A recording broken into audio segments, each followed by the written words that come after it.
Eu detestava perder, Wagner. Agora, deixa eu te fazer uma pergunta. Não, só eu porque queria não voltar. respondeu do Roberto. Eu queria voltar, porque até que ponto essa sua competitividade... É engraçado você falar dessa questão física, porque a sacanagem com o Roberto é sempre que o Roberto não treinava. Então, por um lado, foi um exemplo meio assim. Mas vamos colocar o exemplo...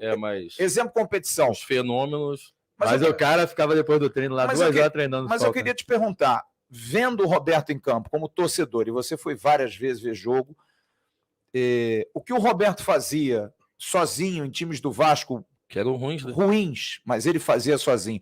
Isso te inspirou para você ter essa gana de... Não, cara, aquele cara lá faz, eu também posso fazer. É por aí? Não, eu não imaginava que eu podia fazer igual a ele. Mas que eu queria estar no profissional junto com ele. Tanto é que quando eu subo com 16 anos... Mas qual é o exemplo que o Roberto te dá, Bismarck? O exemplo como jogador de caráter, de bondade, de personalidade e, acima de tudo, de liderança. Roberto era um capitão que eu acho que eu me espelhei muito nele. Uma que a gente tem um caráter um pouco parecido. Então, o Roberto não precisava brigar com ninguém para poder mostrar para isso alguém que ele tinha que se esforçar mais, ele tinha que jogar mais. O Roberto, uma olhada do Roberto era uma olhada do meu pai, assim, dentro de campo. O Roberto nunca chegou e falou, pô, você não tocou para mim.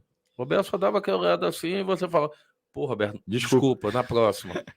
Então, assim, essa liderança do Roberto de forma natural era uma liderança técnica, era uma liderança de personalidade, porque o Roberto, aonde ele chegava, o carisma dele era muito marcante. Eu lembro que a gente ia jogar no Nordeste, das pessoas virem tocar no Roberto achando que estava tocando, sabe? Em Deus. Em Deus.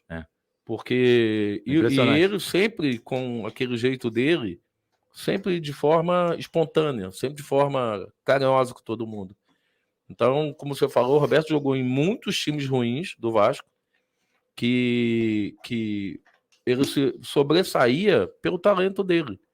Porque quantos Vasco e Flamengo nós vimos, que o time do Flamengo era muito melhor que o time do Vasco, e o Roberto fazia gol, e o Roberto ganhava o jogo pelo Vasco, e o Roberto era marcante, definia. 81, então, cara, pô, tinha ganhado essa liderança, esse carisma, não vou falar de treinamento, porque de treinamento ele treinava aquilo que ele podia treinar,